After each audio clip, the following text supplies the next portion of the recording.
मुद्दा तो बेरोजगारी का है। यहाँ बेरोजगारी का सबसे प्रमुख मुद्दा बेरोजगारी का है। बेरोजगारी सबसे ज्वलंत मुद्दा है। सबसे ज्वलंत है ना। ये आप जान लीजिए।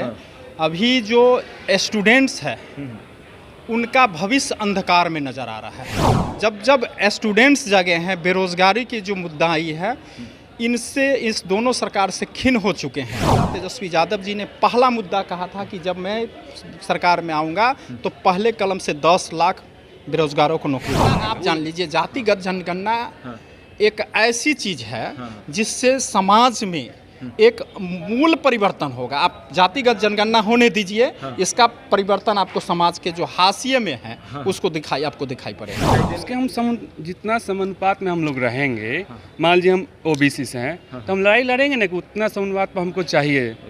अब देखिए क्या होता है कि मालूम ही नहीं चलता कि 1900 हम लोग शुरू में था, जो पहला था वो ग्वाला सबसे ज़्यादा था पूरे बिहार में। तो हमको मालूम ही नहीं चलता कि कितना जनसंख्या है, हम किस आधार पर लड़ेंगे, ओबीसी कितना परसेंट चाहिए।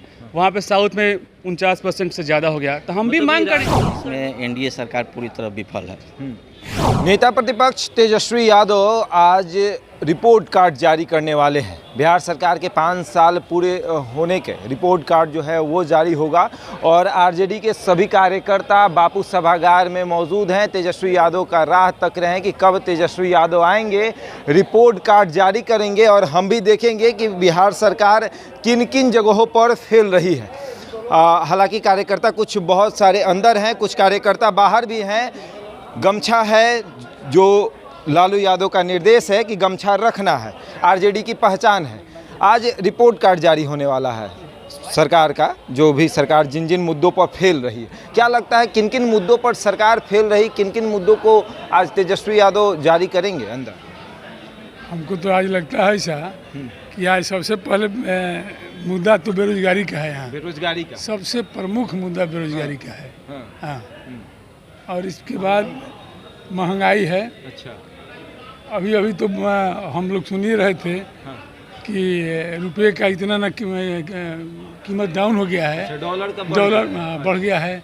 हाँ, ये सब मुद्दा तो बहुत अनेकों है, लेकिन सबसे प्रमुख मुद्दा है बेरोजगारी। सबसे प्रमुख मुद्दा क्या लगता है? सबसे प्रमुख मुद्दा प्रमुख मुद्दा बेरोजगारी है। मेरे चचा को सुन के आप भी बोल दिए। नहीं मुद्दा है ना, कोई देख रहे हैं इतना ना, कोरोना के बाद देख रहे हैं कि स्थिति रोड पर लड़के घूम रहे हैं और रोजगार मिल नहीं रहा है। लेकिन आपके नेताजी को तो लग रहा है कि सबसे प्रमुख मुद्दा जातिगत जनगणना ही है। सर्वदलीय बैठक में शामिल हो रहे हैं, नीतीश जी से मिलने का समय मांग रहे हैं। अब तो जातिगत जनगणना होगी ही, लेकिन बेरोजगारी पर कभी बात नहीं हुई। तेजस्वी यादव ने कभी प्रमुखता से उठाया नहीं उस मुद्दे को। क्या लगता है आज रिपोर्ट कार्ड जारी करके यही बोलेंगे कहा कि बेरोजगारी बोलेंगे? अभी इनसे पूछ ले। अच्छा, आपसे नहीं पूछे। चलिए, एक और भैया है, झंडा है, गमछा उमछा एकदम लगाए बैठे हैं, आस ताक रहे हैं तेजस्वी यादव कब जारी करेंगे रिपोर्ट कार्ड। क्या होगा रिपोर्ट कार्ड में? क्या सबसे पहले बात तो आप जान लीजिए, जो ज्वलंत मुद्दा जो अभी आप कहे हैं, चर्चा किए हैं, बेरोजगारी सबसे ज्वलंत मुद्दा, सबसे ज्वलंत है ना। ये आप जान लीजिए। अभी जो स्टूडेंट्स है उनका भविष्य अंधकार में नज़र आ रहा है, पूरा अंधकार में।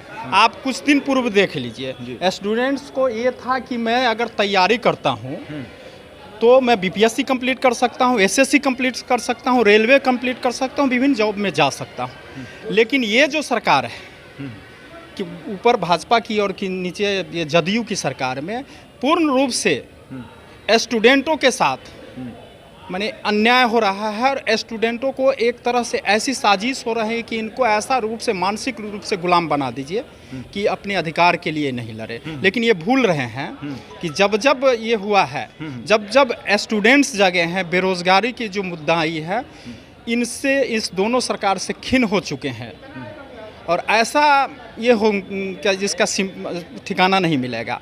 आप देख लीजिए, हमारे नेता तेजस्वी यादव जी ने पहला मुद्दा कहा था कि जब मैं सरकार में आऊँगा तो पहले कलम से 10 लाख बेरोजगारों को नौकरी देने का काम। भूल गए हैं। हाँ, भूल गए हैं। कैसे भूल गए? भूल गए कैसे? वो भूले भूल नहीं गए हैं, जातिगत क्योंकि जनगणना सुनिए पर ना, ज़्यादा एक चीज फोकस मैं कर रहे हैं। जातिगत जनगणना तो जरूरी है ही। रोजगार मिल जाएगा क्या? जातिगत जनगणना जब होगा तो जिसमें किसका कितना माने ये है कौन सा- भागीदारी है, कौन किस अथी किस से है, जात के उसको कितने लोग उसका हैं? उसको तो लाभ मिलेगा ही।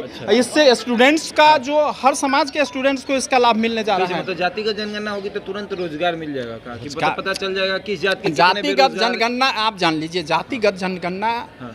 एक ऐसी चीज है हाँ। जिससे समाज में एक मूल परिवर्तन होगा। आप जातिगत जनगणना होने दीजिए, हाँ। इसका परिवर्तन आपको समाज के जो हाशिए में है हाँ। उसको आपको दिखाई पड़ेगा, दिखाई देने लगेगा। निश्चित रूप से। अच्छा चलिए, तो अब लगता है कि तेजस्वी यादव जब वहाँ बात करेंगे, मंच पे बात करेंगे, तो सबसे पहला उनका जो मुद्दा होगा रोजगार होगा ना? निश्चित रूप से होगा रोजगार। चलिए, रोजगार होगा। और भी युवा हैं जो देख रहे हैं, और कुछ लोग हैं पूरा भैया दाढ़ी उड़ी बढ़ाए हैं पुष्पा राज की तरह, एकदम गमछा उमछा लिए। कहाँ से आए हैं भैया? एकमा से आए हैं। अच्छा, हम भी उधर के ही रहने वाले हैं। चलिए बात कर लेते हैं, आपके विधानसभा में ही विधायक भी हैं, राजद के ही हैं। क्या लगता है कि आज क्या मुद्दा होगा, मेन मुद्दा क्या होगा? मेन मुद्दा महंगाई का और बेरोजगारी के लेकर होगा। मेन मुद्दा महंगाई और बेरोजगारी होगा। अच्छा, तेजस्वी यादव ने कहा था कि जब हम सरकार में आएंगे तो पहली कलम से 10 लाख रोजगार देंगे। 10 लाख 19 लाख एनडीए का था, भाजपा का था। तो ये बताइए कि जब सरकार में नहीं आए, ठीक है विपक्ष में आ गए, लेकिन बेरोजगारी वाला मुद्दा ज़्यादा उठा नहीं रहे हैं।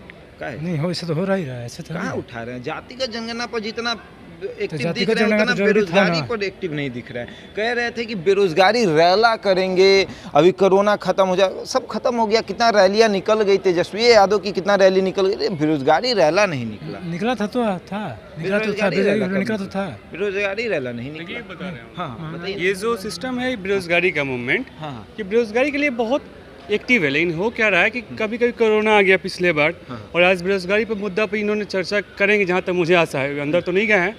और बेरोजगारी में सरकार को घेर रहे हैं, हर बार घेर रहे हैं, सदन में घेर रहे हैं, बाहर घेर रहे हैं, और आज रिपोर्ट कार्ड भी जारी करने वाले हैं। रिपोर्ट कार्ड के बाद मान चला क्या एक्टिव है क्या नहीं है। और जातिगत जनगणना जो आप बोले, जातिगत जनगणना बहुत ज़रूरी है, क्योंकि हमारी अनुपात कितना है, हर कास्ट का कितना भागीदारी है, ये तो जानना जरूरी है ना। तो ये भी एक जरूरी, जैसे बिहार में रोजगार जरूरी है, वैसे जातिगत जनगणना भी जरूरी है, क्योंकि दोनों सब चीज़ अलग अलग जगह पर है। अलग बात है कि आजकल जो एनडीए वाले हैं, जो समर्थक, वो बेरोजगारी पर ज़्यादा बात कर रहे हैं, क्योंकि उनको चाहिए कि जातिगत जनगणना ना हो। लेकिन हम लोग को चाहिए जातिगत जनगणना भी हो, शिक्षा भी हो, स्वास्थ्य पर भी बात हो, और बेरोजगारी बात हो। अच्छा चलिए, जातिगत जनगणना पे आपने इतना अच्छा मतलब बात रखा, ये बताइए कि जातिगत जनगणना अगर होगी, रोजगार आपको मिलेगा क्या? बताते हैं उसके हम जितना समानुपात में हम लोग रहेंगे, मान लीजिए हम ओबीसी से हैं, तो हम लड़ाई लड़ेंगे ना कि उतना समानुपात पर हमको चाहिए। अब देखिए क्या होता है कि मालूम ही नहीं चलता कि 1900 हम लोग शुरू में था, जो पहला था वो ग्वाला सबसे ज़्यादा था पूरे बिहार में, तो हमको मालूम ही नहीं चलता कि कितना जनसंख्या है, हम किस आधार पर लड़ेंगे, ओबीसी कितना परसेंट चाहिए। वहाँ पे साउथ में 49% से ज़्यादा हो गया, तो हम भी मांग करेंगे। राजनीति करने के लिए हो रहा है या सही में गरीबों को उत्थान के लिए? गरीबों को जो उत्थान गरीब अगर पता चल जाएगा कि किस जाति के कितने लोग हैं, तो पता चलेगा उस जाति के लोग अपने बारे में सोचेंगे, दूसरे के बारे में तो सोचेंगे नहीं। अगर यादव को पता चल गया कि पूरे बिहार में सबसे अधिक यादव हैं, तो कोई यादव का एक नेता होगा, वो दूसरे के बारे में सोचेगा क्या? देखिए, जो भी नेता होते, एक कास्ट से कोई नेता नहीं बन सकता, सबको मिला के चलना पड़ेगा, और जो भागीदारी सबको देना पड़ेगा। ये A to Z का भागीदारी पड़ेगा। लेकिन जनसंख्या के अनुपात से हम मांग भी तो करेंगे ना कि मुझे सीट इतनी चाहिए, रिजर्वेशन इतनी चाहिए।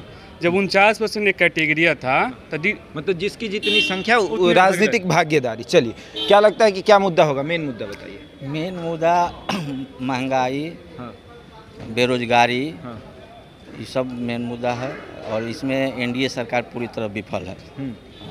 तो इसको आज उठाएंगे। चलिए, तो देखिए अंदर जो है तेजस्वी यादव मौजूद हैं, राजद के सभी कार्यकर्ता, भाकपा माले के सभी जो कार्यकर्ता और नेता सभी अंदर मौजूद हैं, और यहाँ पर रिपोर्ट कार्ड जारी होने वाला है सरकार की विफलताओं का, रिपोर्ट का। एनडीए सरकार में कितना विफल रही एनडीए सरकार, उसका रिपोर्ट कार्ड जारी होगा। और सबसे बड़ी बात कि मेन मुद्दा क्या होगा, क्या बेरोजगारी मुद्दा होगा या जातिगत जनगणना, ये देखने वाली बात होगी। ऐसे ही तमाम खबरों के लिए जुड़े रहे हमारे साथ और देखते रहें इंडिया टॉक।